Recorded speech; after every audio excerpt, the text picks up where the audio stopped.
Jim Nantz on the call back in Week 11 between the Bills and the Chiefs, a game that brought a 15-game Chiefs winning streak to a dead halt, and we now get to watch it again with all the playoff implication behind it. Fellas, this is an interesting team in the Kansas City Chiefs, not just because of their dynastic run, but the way they've gone about their business these last couple years, Mac. They have a way of peaking at the right time, like a wily pitcher, like finding 105 or 103 in the 6th inning. Do you sense that they're approaching that peak once again at the right time? No question, I do, because when you look at what we witnessed in the matchup against the Houston Texans, let's keep it real. The Kansas City Chiefs, they won the ball game, guys, but we saw some rustiness, especially with their offense. Having 20-plus days of off, not being on the grass, clearly showed up in that ball game against the Houston Texans. Now their defense stood up to the test. But now if you look at seeing how this team tend to go about their business, that was almost like a preseason game for them.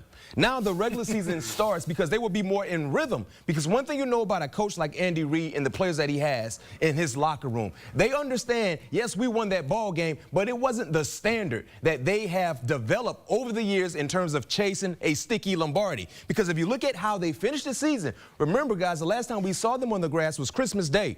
You finally had Hollywood Brown in the lineup. Travis Kelce was looking like vintage Travis Kelce. Pat Mahomes was looking like they were clicking, right? And we really thought we would see a glimpse of that against the Houston Texans. We did not, but I believe we will see a better effort in terms of executing and being more efficient on the offensive side, and that could be a difficult task for the Buffalo Bills. So next week when we do like tail of the tape or who has the edge, we have to add psychological advantage because that's what the Kansas City Chiefs and Patrick Mahomes and Andy Reid and Steve Spagnuolo and that whole group, that's who they have on everybody. They have a psychological advantage, and I'm curious how the Buffalo Bills are going to attack this week.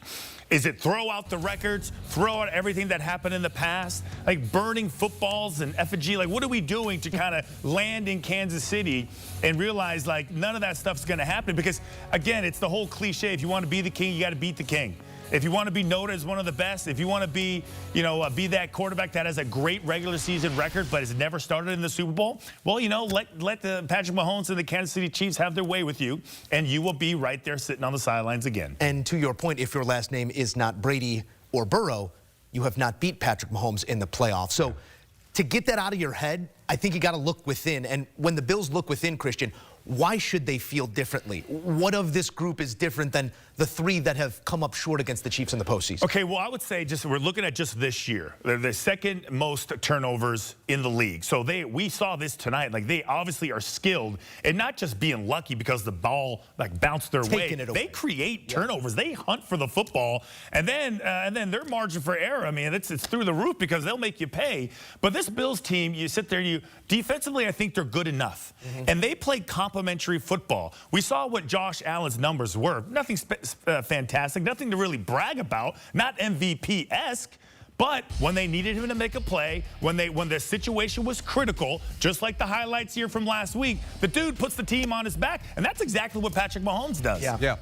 And if you look at the first meeting, they won the turnover battle. We saw 2 interceptions by Pat Mahomes, only 1 blemish for Josh Allen. That's important, especially you talking about playing against the Chiefs in the playoffs. So they have to have that same mentality, because I really have enjoyed watching Josh Allen elevate his game, not just as a playmaker, but being smart with the football. That was the one area of concern when you watch Josh Allen coming into this season, was his inability to protect the football. He's done a great job in doing so. He did that a great job the first meeting against Kansas City, and heck, he's going to have to do even a better job in this playoff game against Kansas City in terms of protecting the football and not giving Pat Mahomes extra possessions. From the other point of view here, it's a Kansas City team that should be playing with all the confidence in the world, because, hey, look at the jersey we wear. We're the Kansas City Chiefs right now. This is the dynasty going for 3 in a row.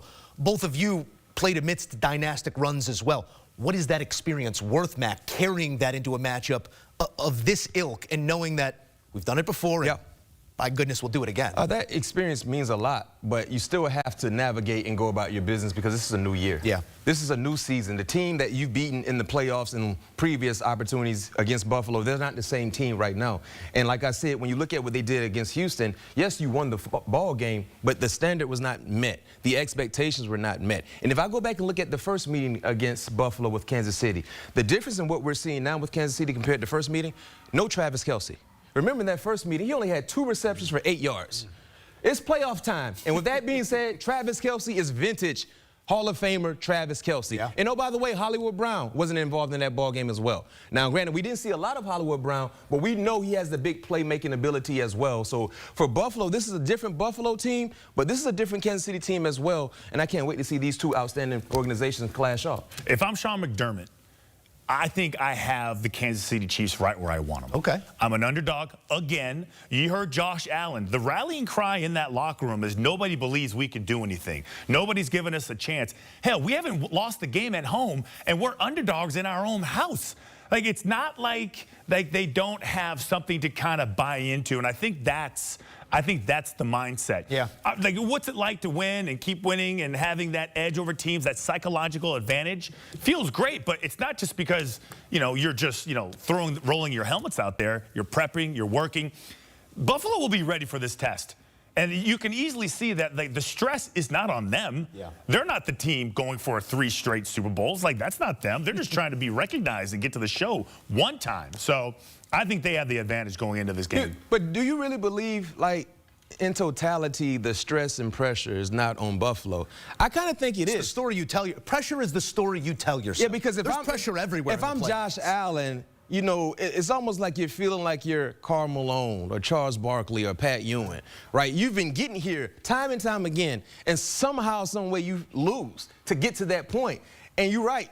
They're chasing the Chiefs. They're chasing greatness. They're chasing something we've never seen before. But they've been to the promised land. They've held the sticky Lombardi. They've kissed the sticky Lombardi. They know how it feels, right? It's sticky when you get your hands on it. Once everybody touches it. Yes. But for Josh Allen, how many times have you been to this moment and you had to walk to the locker room seeing confetti come down in the opposite team's colors? So I think this is a moment where you look at what they've done, exceeded the expectations because of a new team, but finally getting here and playing some of the best football we've ever seen from him, and you don't get it done.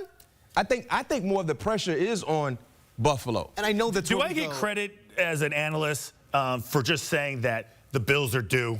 Is that too lazy? I feel like it's... And you know why you want to say that? Yeah. Because we've seen it time and time again. Yeah. And we've all seen the same outcome. That's why I feel like for them, the pressure's on. And also, too, get this, right? When you talk about the Buffalo Bills, organizationally speaking, been to 4 straight Super Bowls in the 90s. Great teams, great regular season play, but they found ways to do what? Squander those winning opportunities. That's why I think more pressure's on them, because they get opportunity not only to beat the Goliath in the National Football League, but get to the promised land and do something you've never done before in your organizational history. I can say this as a young man who grew up in Chicago in the 90s. What, no pressure? Oh, no pressure. We had Mike. Casey's got Mike as well. We'll see how it plays out between these two. It felt good having Mike, too. It felt great. We just needed him to come back for those 2 years. Where's Mike? We found 3 more. We'll see what they can find in this game. Christian, you alluded to that 1.5 that Buffalo was catching in their home barn against the Ravens on this night. They're catching 1.5. It is in KC, but a slim margin there between these two teams. Chiefs laying 1.5 total, 48.5, Mac. I need an early lean. What do you got? I'm taking Kansas City. Until I see otherwise, it's almost like, rinse and repeat, right? I'm taking Kansas City, and there's something about these matchups where Pat Mahomes do the Pat Mahomes-like thing. And I can tell you this much, like I said, in the first meeting, they had no Travis Kelce. Travis Kelce is woke right now. He's up, and he's ready to go. And I believe we will see another playmaker surface in terms of the passing game for the Chiefs. And also playing an Arrowhead is very, very difficult to do in late January. Good luck. Yeah, you're not going to have the benefit of the snap count. Everything's going to be. I will say this, though.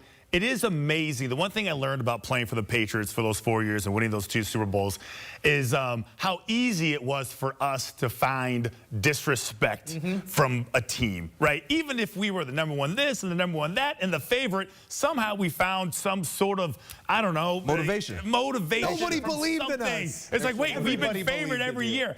I'm telling you, I'm riding the Buffalo Bills in this one. Okay. I feel like, not to do the lame, broad, stance on this, but there's something about this team. They have everything offensively that they need. Defensively, all their guys are healthy for the most part. They're going to go into this game with a good formula, with a good, message from their head coach. And I still believe, D-Mac, I still believe that there's this aspect of that the Chiefs need to do more to win this game. I just feel like they need to do a little bit more, and they can't rest on their laurels. You know, we say the beauty of it all. Only one way to find out. 6:30 Sunday. Woo! Game CBS. 7. That's what it's going to feel like.